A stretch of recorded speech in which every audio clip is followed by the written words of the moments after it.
ನಮಸ್ಕಾರ ಸ್ನೇಹಿತರೆ, ಎಲ್ರಿಗೂ ಶುಭ ವಾರಾಂತ್ಯ.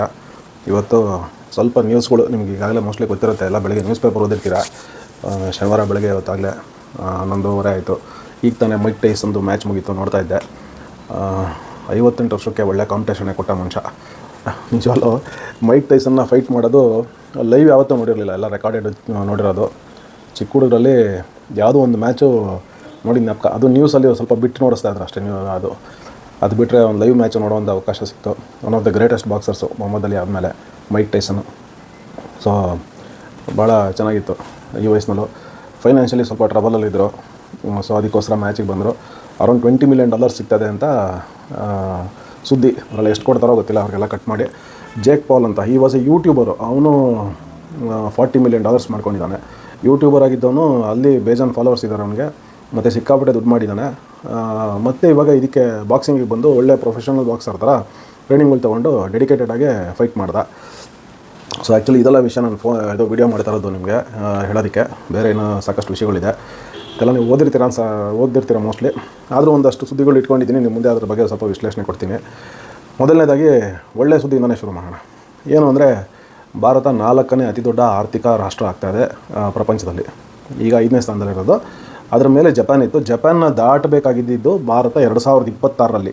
IMF ಪ್ರಿಡಿಕ್ಷನ್ಸ್ ಪ್ರಕಾರ 2026ಅಲ್ಲಿ India had to surpass Japan, but now it is doing so well 1 year in advance. 2025ಅಲ್ಲೇ next year, middle of next year or the end of India's first quarter results. So India will surpass Japan. India will become $4.33 trillion economy. Japan will be at $4.30 trillion. So ಇದು ಒಳ್ಳೆ ಸುದ್ದಿ. 4ನೇ ಸ್ಥಾನಕ್ಕೆ ಹೋಗ್ತಾಯಿದೆ. IMF ಇಂಡಿಯಾಗೆ ಶಬಾಸ್ ಅಂತ ಹೇಳಿದೆ.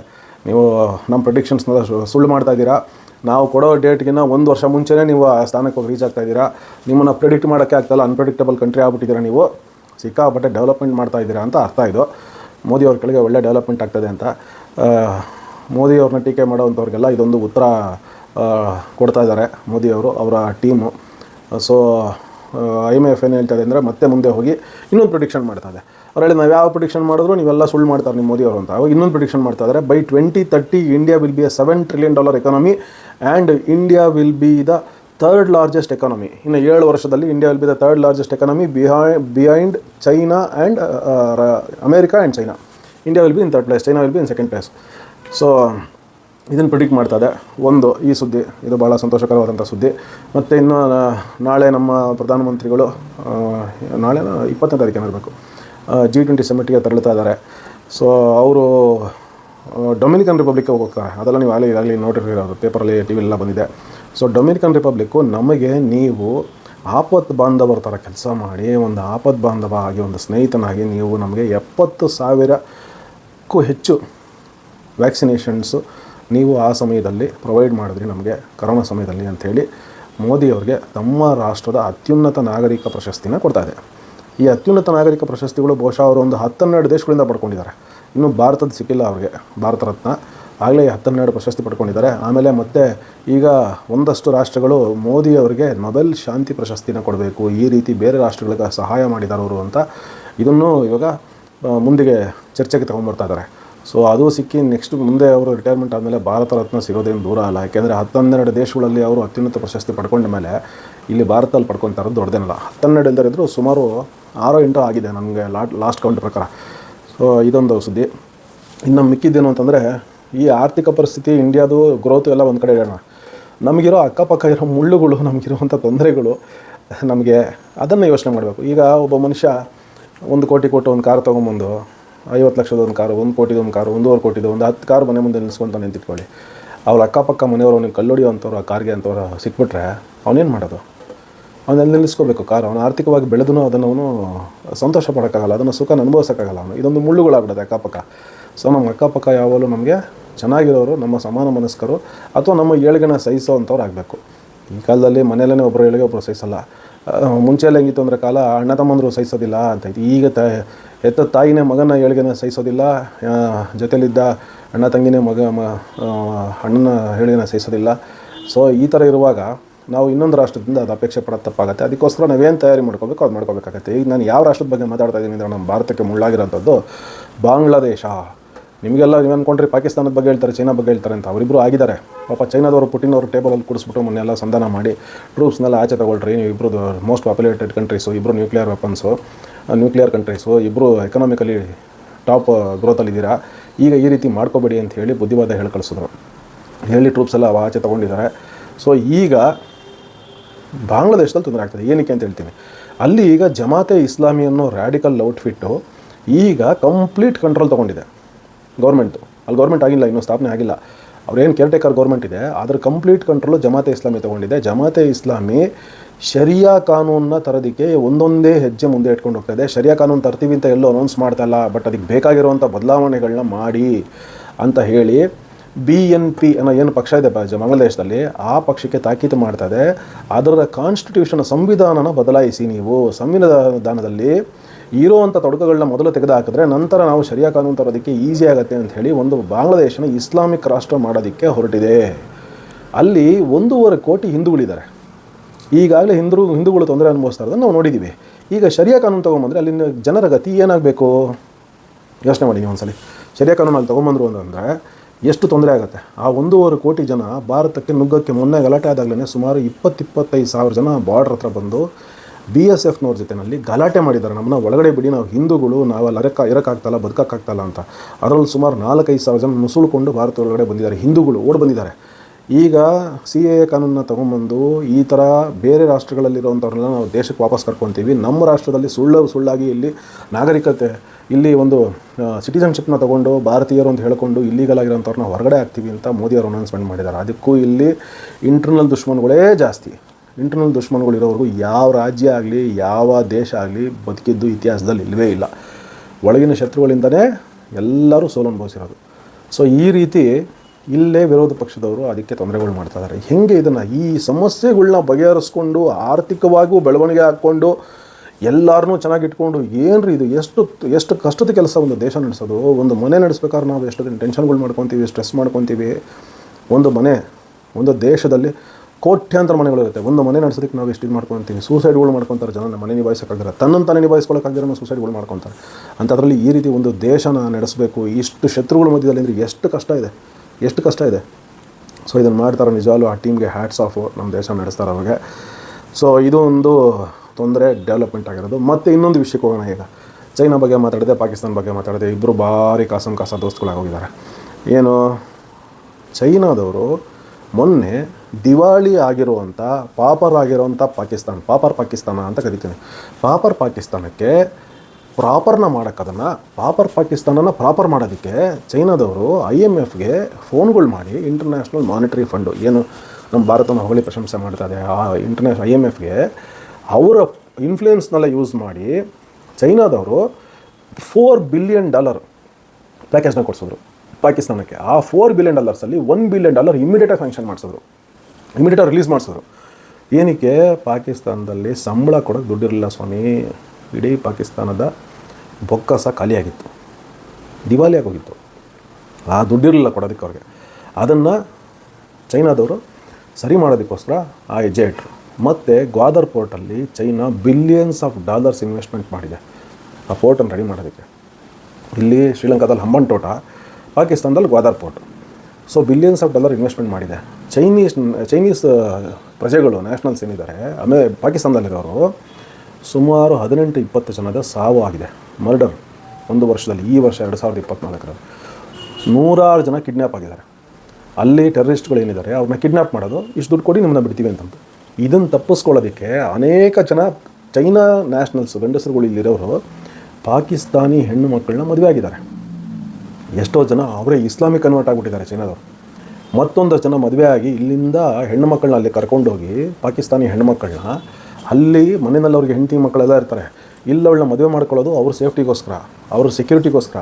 ಇಲ್ಲಿ ಪ್ರಾಜೆಕ್ಟ್ ಮುಗಿಸೋರ್ಗು ಇದ್ದು ಮತ್ತು ಅವಳು ಇಲ್ಲಿಂದ ಅಲ್ಲಿ ಕರ್ಕೊಂಡೋಗಿ ಅಲ್ಲಿ ಜೀತದಾಳಾಗಿ ಇಟ್ಕೊಂಡಿದ್ದಾರೆ. ಇದು ಒಂದು ದೊಡ್ಡ ಸ್ಕ್ಯಾಮ್ ನಡೀತಾ ಇದೆ. ಇದು ಒಂದು ದೊಡ್ಡ ಇಶ್ಯೂ ಆಗಿತ್ತು ಎರಡು ದೇಶಗಳ ಮಧ್ಯದಲ್ಲಿ. ಈಗ ಸ್ವಲ್ಪ ಜನಗಳಿಗೆ ಬುದ್ಧಿ ಬಂದು ಅಲ್ಲಿ ಚೈನಾ ಗಂಡಸರಿಗೆ ತಮ್ಮ ಹೆಣ್ಮಕ್ಳನ್ನ ಕೊಡೋದನ್ನು ಕಮ್ಮಿ ಮಾಡಿದ್ದಾರೆ. ಅವ್ರ ವಯಸ್ಸುಗಳು ಬೇರೆ ಗೊತ್ತಾಗಲ್ಲ, ಅವ್ರ ಮಕ್ಕಳು ನೋಡೋದೆಲ್ಲ ಒಂದೇ ಥರ ಇರುತ್ತೆ ಚೈನಾದವ್ರದ್ದು. ಸೊ ಅವ್ರ ವಯಸ್ಸುಗಳು ಏನೂ ಗೊತ್ತಾಗಲ್ಲ. ಇವರು ಸುಳ್ಳು ಸರ್ಟಿಫಿಕೇಟ್ಗಳು ಕೊಟ್ಬಿಟ್ಟು ನಾವಿನ್ನೂ 20 ವರ್ಷ 18 ವರ್ಷ ಅಂತ 40 ವರ್ಷದವರೆಲ್ಲ ಹೆಣ್ಮಕ್ಳನ್ನ ಮದುವೆ ಮಾಡ್ಕೊಂಡು ಕರ್ಕೊಂಡು ಹೋಗ್ಬಿಟ್ಟಿದ್ದಾರೆ ಅಲ್ಲಿಗೆ. ಸೊ ಇದು ನಡೀತಾ ಇತ್ತು ಒಂದಷ್ಟು ದಿನ. ಅವರು ಅದರಿಂದ ತಪ್ಪಿಸ್ಕೊಂಡ್ರಲ್ಲ ಜನಗಳು. ಈಗ ಚೈನಾದವರು ತಮ್ಮ ಜೀವನ ರಕ್ಷಣೆ ಮಾಡ್ಕೊಳ್ಳೋಂಥ ಪರಿಸ್ಥಿತಿ ಬಂದಿದೆ. ಸೊ ಇದಕ್ಕೆ ಇಶ್ಯೂ ಆಗಿರೋದು ಏನು ಅಂದರೆ, ಮೇಯ್ನ್ ಏನು ತೊಂದರೆ ಆಗಿರೋದು ಅಂದರೆ, ತಮ್ಮ ಅಸೆಟ್ಗಳನ್ನ ತಾವು ಮ್ಯಾನೇಜ್ ಮಾಡ್ಕೊತೀವಿ, ನಮ್ಮ ಜನಗಳಿಗೆ ಮತ್ತು ನಮ್ಮ ಆಸ್ತಿ ಪಾಸ್ತಿ ನಾವೇ ಸೆಕ್ಯೂರಿಟಿ ಕೊಟ್ಕೊತೀವಿ, ನಾವೇ ರಕ್ಷಣೆ ಕೊಟ್ಕೊತೀವಿ, ನಮ್ಮ ಸೈನ್ಯದ ಒಂದು ತುಕಡಿನ ಇಲ್ಲಿ ತೊಗೊಂಬಂದು ಹಾಕೋದಕ್ಕೆ ಗ್ವಾದರ್ ಪೋರ್ಟಲ್ಲಿ ಅವಕಾಶ ಕೊಡಿ ಅಂತ ಚೈನಾ ಗೌರ್ಮೆಂಟ್ ಕೇಳ್ತಾ ಇದೆ. ಏನು, ಚೈನಾ ಸೇನೆನ ಪಾಕಿಸ್ತಾನಕ್ಕೆ ತೊಗೊಂಬರೋದು, ಇದನ್ನು ತೊಗೊಂಬರೋದಕ್ಕೆ ಯಾರನ್ನ ಹೋಗ್ತಾರಾ? ಒಪ್ಪಲ್ಲ.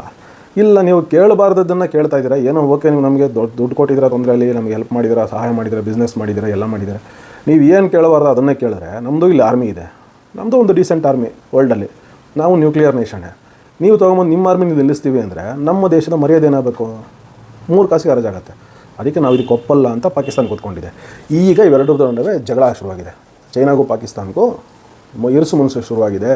ಚೈನಾ ಎಂಥ ರಾಷ್ಟ್ರ ಅಂದರೆ, ಒಂದು ಸಲ ಒಂದನ್ನು ಕೇಳೋದ್ರಿಂದ ಬಿದ್ದರು ಅಂದಮೇಲೆ ಅದು ಸಿಗೋವರೆಗೂ ಅವ್ರು ನಿಲ್ಲಿಸಲ್ಲ, ಅದು ಸಿಗೋವರೆಗೂ ಅವ್ರು ಬಿಡೋದಿಲ್ಲ. ಅವರು ಅದನ್ನು ಹಂಗೆ ಕಂಟಿನ್ಯೂ ಮಾಡ್ಕೊಂಡು ಹೋಗ್ತಾರೆ ಅವರು ಅಲ್ಲಿವರೆಗೂ. ಸೊ ಇದು ನಡೀತಾ ಇದೆ. ಅದಕ್ಕೆ ಇವಾಗ ಎಲ್ಲಿಗೆ ಹೋಗುತ್ತೆ ಇದು ಅಂತ ಗೊತ್ತಿಲ್ಲ. ISI ಬಿಲ್ಕುಲ್ ಆಗಲ್ಲ ಅಂತ ಹೇಳ್ಬಿಟ್ಟಿದೆ, ಅದನ್ನೆಲ್ಲ ಕೇಳಲೇಬೇಡಿ ಅಂತ ಹೇಳ್ಬಿಟ್ಟಿದೆ. ಈಗ ಗೌರ್ಮೆಂಟು ಇಕ್ಕಟ್ಟಲ್ಲಿ ಸಿಕ್ಕಾಕೊಂಡಿದೆ, ಮುಂದೆ ಎಲ್ಲಿಗೆ ಹೋಗಿ ನಿಂತ್ಕೊಳ್ಳುತ್ತೆ ಇದು ಗೊತ್ತಿಲ್ಲ. ಇದು ಒಂದು ಡೆವಲಪ್ಮೆಂಟು. ಸೊ ಇನ್ನೊಂದು ವಿಷಯ ನಾನೇನು ಮಾತಾಡಬೇಕು ಅಂತಂದರೆ, ಈಗ ನಮ್ಮ ಖಾಲಿಸ್ತಾನಿ ಕಿಂಗ್, ಖಾಲಿಸ್ತಾನ್ ಮೂವ್ಮೆಂಟ್ಗೆ ಸಪೋರ್ಟ್ ಮಾಡ್ತಾ ಇರುವಂಥ ಯುವ ರಾಜ, ಅವ್ರಿಗೆ ಒಂದು ಪ್ರಿನ್ಸ್ ಥರ ಇರುವಂಥ Justin Trudeau, Canada prime minister ಬಗ್ಗೆ ಮಾತಾಡೋಣ. ಈತ ಈಗ ಭಾಳ ಕಷ್ಟದ ದಿನಗಳನ್ನ ಎದುರಿಸ್ತಾ ಇದ್ದಾನೆ ಮುಂದೆ ಹೋಗ್ತಾ. ಏನು ಅಂತಂದರೆ, ಆತನ ವಿರೋಧಿಗಳು ಒಂದು ಟೀಮ್ ಆಗೋಗಿದೆ ಅಮೇರಿಕಾದಲ್ಲಿ. ಈಗ ಯಾರ್ಯಾರು ಅಂದರೆ, ಇಲಾನ್ ಮಸ್ಕ್, ನಿಮಗೆಲ್ಲ ಗೊತ್ತಿರೋಂಗೆ world's richest person, he will be the first trillionaire in the world. Billionaire ಅಲ್ಲ, trillionaire. He will be the first trillionaire in the world. Next year ಪ್ಲೇಸ್ಗೆ ಹೋಗ್ತಾನೆ. So Elon Musk Tesla company owner, ಮತ್ತು Mike Waltz ಅಂತ national security adviser ಆಗಿ appoint ಆಗಿರೋ ಈ Trump ಗೌರ್ಮೆಂಟಲ್ಲಿ, ಮತ್ತು ತುಳಸಿ ಗಬಾರ್ಡ್. ತುಳಸಿ ಹಬ್ಬದ ದಿನ ಆಕೆ ತುಳಸಿ ಗಬಾರ್ಡು ಸಮಾವ್ ದ್ವೀಪಗಳಲ್ಲಿ ಹುಟ್ಟಿ ಹವಾಯಿನಲ್ಲಿ ಐಲ್ಯಾಂಡಲ್ಲಿ ಬೆಳೆದು ನಂತರ ಮೇನ್ಲ್ಯಾಂಡ್ ಅಮೇರಿಕಾಗೆ ಬಂದು, ಹವಾಯಿ ಇಸ್ ಆಲ್ಸೋ ಅಮೇರಿಕನ್ ಇದು ಸ್ಟೇಟು, ಆದ್ರೂ ಅಲ್ಲಿಂದ ಆಕೆ ಮೇನ್ಲ್ಯಾಂಡ್ ಅಮೇರಿಕಾಗೆ ಬಂದು ಡೆಮೊಕ್ರೆಟಿಕ್ ಪಾರ್ಟಿನಲ್ಲಿ ಬೆಳೆದು ಭಗವದ್ಗೀತೆ ಮೇಲೆ ಪ್ರಮಾಣ ಮಾಡಿ, ಆ ಭಗವದ್ಗೀತೆನ 2014ರಲ್ಲಿ ಮೋದಿಯವ್ರಿಗೆ ಉಡುಗೊರೆ ಹಾಕ್ಕೊಟ್ಟು 2-3 ಸಲ ಮೋದಿಯವ್ರನ್ನ ಭೇಟಿ ಮಾಡಿದಾಳೆ ಆಕೆ. ಮೋದಿಯವ್ರು ಒಂಥರ ಮೋದಿಯವ್ರಿಗೆ ಒಂದು ದೊಡ್ಡ ಅಭಿಮಾನಿ ಆಕೆ ಹಿಂದುತ್ವವನ್ನು ಫಾಲೋ ಮಾಡ್ತಾಳೆ. ವೈಷ್ಣವೈಟ್ ಹಿಂದೂಯಿಸಮ್ ಅಂತ, ಅಂದರೆ ಕೃಷ್ಣನ ಭಕ್ತೆ ಆಕೆ ತಂದೆನೂ ಹಿಂದೂಯಿಸಮ್ ಫಾಲೋ ಮಾಡ್ತಾರೆ, ತಾಯಿನೂ ಹಿಂದೂಯಿಸಮ್ ಫಾಲೋ ಮಾಡ್ತಾರೆ. ಆಕೆ ಮನೆಯಲ್ಲಿ 3 ಜನ ಅಣ್ಣ ತಮ್ಮಂದರು ಆಕೆಗೆ, ಮತ್ತು ಆಕೆ ಒಬ್ಬಳೇ ಹೆಣ್ಣುಮಗಳು. ಇರಾಕ್ನಲ್ಲಿ ಆರ್ಮಿನಲ್ಲಿ ಸೇವೆ ಮಾಡಿದ್ದಾಳೆ ಅಮ್ಮ. ಆಮೇಲೆ ಕಾಂಬ್ಯಾಟ್ ಎಕ್ಸಸೈಸಸಲ್ಲಿ ಸಿಕ್ಕಾಪಟ್ಟೆ ಪರಿಣಿತಿ ಹೊಂದಿದ್ದಾಳೆ. ವೆಪನ್ಸ್ ಟ್ರೈನಿಂಗ್ ತುಂಬ ಹೈ ಕ್ವಾಲಿಟಿಲಿದೆ. ಹ್ಯಾಂಡ್ ಟು ಹ್ಯಾಂಡ್ ಕಾಂಬ್ಯಾಟಲ್ಲಿ ಸಖತ್ ಪವರ್ಫುಲ್ ಆಗಿದ್ದಾಳೆ. ಕರಾಟೆ, ಕುಂಗ್ಫು ಎಲ್ಲ ಕಲ್ತಿದ್ದಾಳೆ. ಆಕೆನ ಅಮೇರಿಕನ್ ಇಂಟೆಲಿಜೆನ್ಸ್ಗೆ ಚೀಫ್ ಆಗಿ ಮಾಡಿರೋದು ನಿಮಗೆಲ್ಲ ಗೊತ್ತು. ಆಗಲೇ ಮೊನ್ನೆ ತುಳಸಿ ಹಬ್ಬದ ದಿನ ನಮ್ಮ ಭಾರತದಲ್ಲಿ ತುಳಸಿ ಹಬ್ಬ ನಡಿಬೇಕಾದ್ರೆ ಸುಮ್ಮನೆ ಒಂದು ಕೋರಿಲೇಟ್ ಮಾಡ್ತಾಯಿದ್ದೀನಿ ಅಷ್ಟೇ. ತುಳಸಿ ಗಬಾರ್ಡು ಅಲ್ಲಿ ಆಕೆ ಆದಳು. ಗಬಾರ್ಡ್ ಬಂದು ಆಕೆ ತಂದೆ ಹೆಸರು, ಅದನ್ನೇ ಇಟ್ಕೊಂಡಿದ್ದಾಳೆ. ಈಕೆ ಇವಾಗ ಮೋಸ್ಟ್ಲಿ ಒಂದು ಡೈವರ್ಸ್ ಆಯ್ತು ನನಗೆ ಗೊತ್ತಿಲ್ಲ. ಈಕೆ ಮಕ್ಕಳು ವಿಚಾರ ಎಲ್ಲ ನನಗೆ ಗೊತ್ತಿಲ್ಲ, ಬಟ್ ಮದುವೆ ಆಗಿದ್ದಾಳೆ. ಸೊ ಈಕೆನ ಮಾಡಿದ್ದಾರೆ. ಈಗ ಈಕೆ ಕೂಡ ಪ್ರೋ ಹಿಂದುತ್ವ ಇರೋದ್ರಿಂದ, ಈಗಾಗಲೇ ಟ್ರಂಪ್ ಕೂಡ ಹಿಂದೂಗಳಿಗಾಗ್ತಾರೋ ಅನ್ಯಾಯ ನಾನು ಸಹಿಸಲ್ಲ ಬಾಂಗ್ಲಾದೇಶಲ್ಲಿ ಅಂತ ಸ್ಟೇಟ್ಮೆಂಟ್ ಕೊಟ್ಟಿರೋದ್ರಿಂದ, ಮತ್ತು 2016ರಲ್ಲಿ ಅವ್ರು ಕೊಟ್ಟಿದ್ದ ಸ್ಟೇಟ್ಮೆಂಟು, ಇದ್ರ ಬಗ್ಗೆ ಒಂದು ವಿಡಿಯೋದಲ್ಲಿ ನಾನು ಆಗಲೇ ತಿಳಿಸಿದ್ದೆ.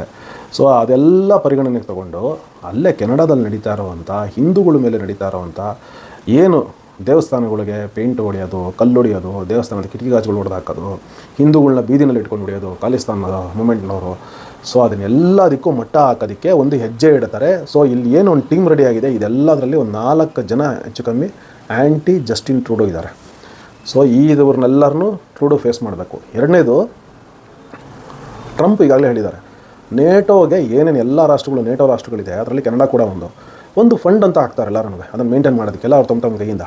ಅದರಲ್ಲಿ ಕೆನಡಾ ಸುಮಾರು ವರ್ಷದಿಂದ ಡ್ಯೂ ಇಟ್ಕೊಂಡ್ಬಂದ್ಬಿಟ್ಟಿದೆ, $ಮಿಲಿಯನ್ಸ್. ಅದನ್ನು ಕೆನಡಾ ನೇಟೋಗೆ ಕೊಡಬೇಕು. ಅಲ್ಲೂ ಎಕನಾಮಿಕಲಿ ತೊಂದರೆ ಇದೆ ಕೆನಡಾದಲ್ಲಿ. ಸೊ ಅದನ್ನು ಇವಾಗ ಮುಚ್ಕೊಂಡು ಮರ್ಯಾದೆ ಕೊಡು ಅಂತ ಕೇಳ್ತಾರೆ ಟ್ರಂಪು. ನಿನಗೆ ಯಾವುದೂ ಮಾಫಿ ಮಾಡೋಕ್ಕಾಗಲ್ಲ, ನಮ್ಮದೆಲ್ಲ ದುಡ್ಡುಗಳು ನಾವು ಹಾಕಿದ್ದೀವಿ, ನೀನು ಹಾಕೋ ನೇಟೋದಲ್ಲಿ ಇರಬೇಕು ಅಂದರೆ. ಸೊ ಆ ತೊಂದರೆನೂ ಇವಾಗ ಜಸ್ಟಿನ್ ಟ್ರೂಡೋ ಫೇಸ್ ಮಾಡ್ತಾನೆ. ಅದೊಂದೇ ಅಲ್ಲ, ಜಸ್ಟಿನ್ ಟ್ರೂಡೋಗೆ ಆಗಲೇ ತನ್ನ ಪಕ್ಷದಲ್ಲಿ ವಿರೋಧಿಗಳು ಇಟ್ಕೊಂಡಿದ್ದಾರೆ. ಈಗ ಸದ್ಯಕ್ಕೆ ಆತ ಬಚಾವಾದ ಮೊನ್ನೆ ಕುರ್ಚಿಗೆ ಕೂತು ಬಂದಿತ್ತು. ಬಟ್ ಟ್ರಂಪ್ ಬಂದಮೇಲೆ ಅವನಿಗೆ ಸೀಟು ಉಳಿಸ್ಕೊಳ್ಳೋದು ಬಹಳ ಕಷ್ಟ ಇದೆ ಅಂತ ಗೊತ್ತಿದೆ ಟ್ರಂಪ್ ಬಂದಮೇಲೆ. ಸೊ ಇವರು ನೀನು ಸರಿ ಮಾಡ್ಕೊ ಅಂತ ಹೇಳ್ತಾರೆ. ಸರಿ ಮಾಡ್ಕೊಳ್ದಿರಿದ್ರೆ ಅವ್ರಿಗೆ ಸರ್ಕಾರ ಉದುರಿಸೋದು ಗೊತ್ತಿದೆ. ಸೊ ಆ ಪೊಸಿಷನ್ಗೂ ಹೋಗುತ್ತೆ.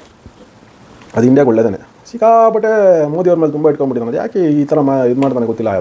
ಇಲ್ಲಿ ಬಂದಾಗಲೂ ಭಾಳ ಲೆವೆಲ್ ಮಾಡ್ದ ಜಸ್ಟಿನ್ ಟ್ರೂಡೋ. ಫ್ಲೈಟ್ ಕೆಟ್ಟೋಗ್ಬಿಡ್ತೀವಿ G20 ಸಮಿಟಿಗೆ ಬಂದಾಗ. ಒಂದು ವರ್ಷದ ಕೆಳಗೆ, 1.5 ವರ್ಷದ ಕೆಳಗೆ ಡೆಲ್ಲಿಲಿ ನಡೆದಾಗ ಫ್ಲೈಟ್ ಕೆಟ್ಟೋಯ್ತು ಅಯ್ಯಪ್ಪಂದು. 2 ದಿನ ಇಲ್ಲೇ ಉಳ್ಕೊಂಡಿದ್ದ. ಕೊಡ್ತೀವಿ ತೊಗೊಳ ಯಾವ ಫ್ಲೈಟು ನಿನ್ನ ಪಡಿ, ನೀನು ಕೆನಡಾಗೆ ಹೋಗಪ್ಪ, ನೀನು ಫ್ಲೈಟ್ ರಿಪೇರಿ ಮಾಡಿ ಆಮೇಲೆ ಕಳಿಸ್ತೀವಿ ನೀನು ಹೋಗು ಅಂದರೆ ರಿಪೇರಿ ಮಾಡೋವರೆಗೂ ಹೋಗಲಿಲ್ಲ. ಕೊನೆಗೆ ಬೇರೆ ಫ್ಲೈಟ್ನ ತರಿಸ್ಕೊಂಡು ಅದನ್ನೇ ರಿಪೇರಿ ಮಾಡ್ಕೊಂಡು ಹೋದ ಗೊತ್ತಿಲ್ಲ. ಒಟ್ಟಲ್ಲಿ 2-3 ದಿನ ಎಕ್ಸ್ಟ್ರಾ ಇಲ್ಲೇ ಉಳ್ಕೊಂಡಿದ್ದ ಡೆಲ್ಲಿನಲ್ಲೇ.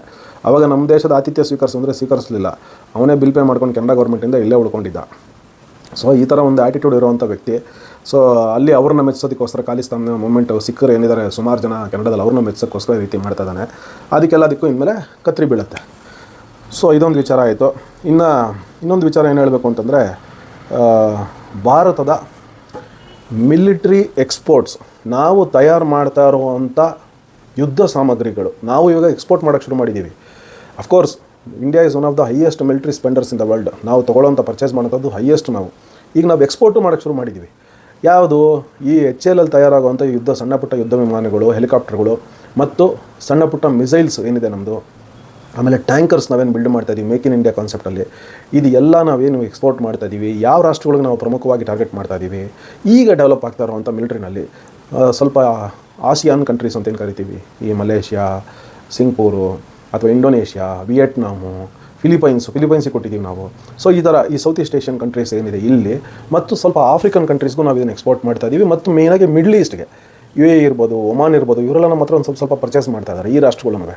ಸೊ ಇದೆಲ್ಲ ಸೇರಿ ಒಂದು 3 ಕಡೆ ಆಫ್ರಿಕಾದಲ್ಲಿ, ಮಿಡ್ಲ್ ಈಸ್ಟಲ್ಲಿ ಮತ್ತು ಸೌತ್ ಈಸ್ಟ್ ಏಷ್ಯನ್ ಕಂಟ್ರೀಸಲ್ಲಿ ನಮ್ಮ ಎಕ್ಸ್ಪೋರ್ಟ್ಸು, ಮಿಲಿಟ್ರಿ ಎಕ್ಸ್ಪೋರ್ಟ್ಸು ಈ ವರ್ಷ ಅಂದರೆ ನೆಕ್ಸ್ಟ್ ಇವಾಗ ಬರೋವಂಥ ವರ್ಷದಲ್ಲಿ 1,80,000 ಕೋಟಿ ಟಚ್ ಆಗುತ್ತೆ.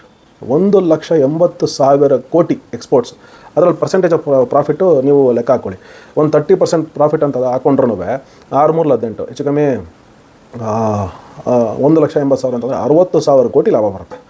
1,80,000 ಕೋಟಿ ಎಕ್ಸ್ಪೋರ್ಟ್ಸಲ್ಲಿ 25 to 30% ಪ್ರಾಫಿಟ್ ಇಟ್ಕೊಂಡ್ರೂ India will earn around 60,000 crores in next year. ಅಂದರೆ ಆಲ್ಮೋಸ್ಟ್ $1 billion ಅಂತ ಅನಿಸುತ್ತೆ. So India is starting to earn. Not only India is buying in billions of dollars from USA ಇರ್ಬೋದು, ಇಸ್ರೇಲ್ ಇರ್ಬೋದು, France, Russia. ಈ 4 major India import ಮಾಡ್ಕೊಳ್ಳೋದು: USA, Israel, France, Russia.